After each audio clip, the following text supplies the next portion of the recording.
Hello viewers, welcome to our home tutor channel. আজকে আমরা চলে আসি অষ্টম শ্রেণীর গণিত মূলদ সংখ্যার ধারণা। মূলদ সংখ্যা কাকে বলে প্রথম আমাকে জানতে হবে। মূলদ সংখ্যা কাকে বলে? যে সংখ্যাকে দুটি পূর্ণ সংখ্যার অনুপাত রূপে প্রকাশ করা যায়, বা এটাও বলা যেতে পারে যে সংখ্যাকে পি বাই কিউ আকারে প্রকাশ করা যায়, যেখানে পি ও কিউ দুটোই পূর্ণ সংখ্যা, কিউ নট ইকুয়াল টু 0, সেই সংখ্যাটাকে আমরা বলবো মূলদ সংখ্যা। তাহলে আমরা কি বললাম? যে সংখ্যাকে দুটি পূর্ণ সংখ্যার অনুপাত রূপে প্রকাশ করা যায় তাকে মূলদ সংখ্যা বলে। বা এটাও বলা যেতে পারে যে সংখ্যাকে পি বাই কিউ আকারে প্রকাশ করা যায়, পি বাই কিউ আকারে প্রকাশ করা যায়, যেখানে পি এবং কিউ দুটোই হচ্ছে পূর্ণ সংখ্যা এবং q not equal to 0। Q যদি 0 হয়ে যায় তাহলে হবে না, কিন্তু তাহলে সেই ক্ষেত্রেও আমরা তাকে বলছি মূলদ সংখ্যা। মূলদ সংখ্যা হচ্ছে যে কোনো স্বাভাবিক সংখ্যা, অখণ্ড সংখ্যা এবং পূর্ণ সংখ্যা সবাই কিন্তু মূলদ সংখ্যার মধ্যেই পড়ে। তাহলে মূলদ সংখ্যার মধ্যে কি কি আসছে? এক নম্বরে হচ্ছে স্বাভাবিক সংখ্যা, স্বাভাবিক সংখ্যা। দু নম্বরে বলা হচ্ছে পূর্ণ সংখ্যা। তিন নম্বরে কি বলা হচ্ছে? অখণ্ড সংখ্যা। ঠিক আছে, এগুলো সবই হচ্ছে মূলদ সংখ্যা। মূলদ সংখ্যা, স্বাভাবিক সংখ্যা, পূর্ণ সংখ্যা, অখণ্ড সংখ্যা সবই হচ্ছে মূলদ সংখ্যা। এটা আমাদের মধ্যে রাখতে হবে। এবার আমি চলে আসছি কোষে দেখি, তার ডাইরেক্ট কোষে দেখি 3 তার অ্যাপ্লিকেশনগুলো। এখানে যেমন দেওয়া আছে নিচের সমীকরণগুলো সমাধান করতে বলেছে। 7x = 14, এগুলো খুব ইজি। এক্স এর মানটা তাহলে কত হবে? না, এখানে যেমন রয়েছে 7x = 14, তাহলে অর এক্স ইকুয়াল টু দাঁড়াবে 14/7, তার মানে 20টার মান কত হবে? না 2। এই 2 এটা একটা মূলদ সংখ্যা, এটা মনে রাখতে হবে।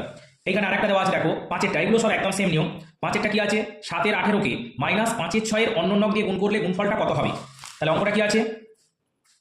7-এর 18 গুণিতক কত হবে? না -5-এর 6 এর অন্য নক, এর অন্য নক।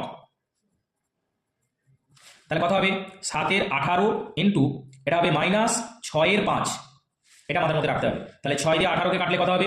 6 দিয়ে 18কে কাটলে আমাদের যেটা হয় 3 6 18, এটা 1। তাহলে টোটালে দাঁড়াবে -7-এর 15। এইটাই হবে এর গুণফল। 6 দাগের অঙ্কতে দেখো বিনিময় ও সংযোগ নিয়মের সাহায্যে মান খুঁজি। আমি 1 নম্বরটাই দেখছি। 5-এর 8 প্লাস -7-এর 15 প্লাস 3-এর 32 প্লাস 11/75। তাহলে আমি কোনটাকে সাজাবো? এই 8 আর এই 32 এইগুলোকে মিলছে কিনা দেখে নিতে হবে, হরগুলোকে দেখে আমাকে সাজাতে হবে। তাহলে 5-এর 8 প্লাস 3-এর 32, এটাকে এক সাইড করে দেওয়া হলো, প্লাস এখানে তাহলে এইটা রয়েছে আর এইটা রয়েছে, তাহলে কত হবে?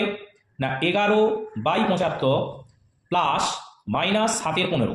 এটা একটা লাইন করা হোক, তাই বুঝতে সুবিধা হবে। তাহলে এটা হলো 5-এর 8 প্লাস 3-এর 32 প্লাস 11/75 মাইনাস 7-এর 15। ওকে, তাহলে এইটা একটা আর এইটা একটা, এখানে এটা 32।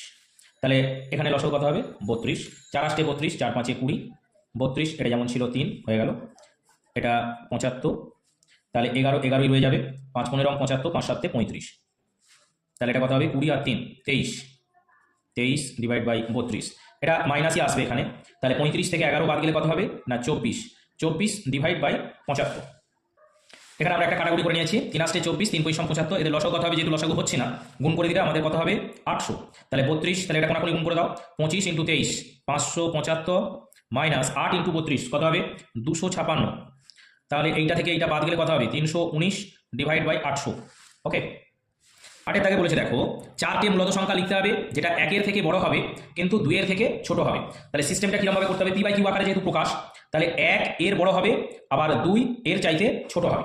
আমি ধরে নিচ্ছি 1 মানে যেহেতু 4টে লিখতে বলছি, আমি এমনি যাচ্ছি 5-এর 5 আর 2 হর 5 হবে, তাহলে লব কত হবে? 10। কিন্তু এর মধ্যে কি আমরা 4টে সংখ্যা পাবো? ঠিক আছে, যে 5-এর 5 আর 10-এর 5-এর মধ্যে, তাহলে 6-এর 5 7-এর 5 8-এর 5 9-এর 5, 4টে মূলদ সংখ্যা পেয়ে যাচ্ছি। তাহলে আমরা এর বড় হবে, এর বড় মানে কত? 6-এর 5 আছে, 7-এর 5 আছে, 8-এর 5 আছে, 9-এর 5 আছে, 4টে মূলদ সংখ্যা লিখতে বলেছে। তাহলে দেখো এগুলো প্রত্যেকেই কিন্তু 1-এর বড় আবার 2-এর ছোট। আমি হরটাকে সেম রেখে, ঠিক আছে, লবটাকে চেঞ্জ করেছি, যেহেতু 1 আর 2 এটা দুটোই সমান আছে। 5-এর 5 মানে 1, 10-এর 5 মানে 2, তাহলে এর মধ্যে কিন্তু এই সংখ্যাগুলো লুকিয়েছিল। তাহলে এর মধ্যে নির্ণেয় 4টে মূলদ সংখ্যা কি কি হলো? না 6-এর 5, 7-এর 5, 8-এর 5, 9-এর 5। এইবার 10-এর দাগে যেটাতে আছে নিচের মূলদ সংখ্যা দুটোর মধ্যে 5টা করে মূলদ সংখ্যা লিখতে বলেছে। এগুলো ভগ্নাংশের আকারে আছে, দেখা যাক। 1-এর 3 আর 3-এর 5, আচ্ছা ওটা তো করে দেওয়াই আছে। আমরা 1-এর 4 আর 1-এর 2-এর মধ্যে করি। 1-এর 4 আর 1-এর 2-এর মধ্যে আমাদের 5টা মূলদ সংখ্যা খুঁজতে হবে। তাহলে আমি প্রথমে 1-এর 4 সমান কত আছে দেখি, আমি ডবল ডবল করি, 2-এর 8। আচ্ছা 1-এর 2 মানে কত আমি লিখবো? যদি 8কে রাখতে চাই তাহলে এখানে 8 হলে এটা হবে 4 এর 8, 2 আর 4 ডিফারেন্স হচ্ছে 2, 5টা সংখ্যা আসবে না। এর পরেরটায় যাও, 4 এর 16, এর পরেরটায় যাও, তাহলে 16 করলে কত হবে? এখানে 16 যদি করতে চাও তাহলে এটা 8 এর 16 করতে হবে।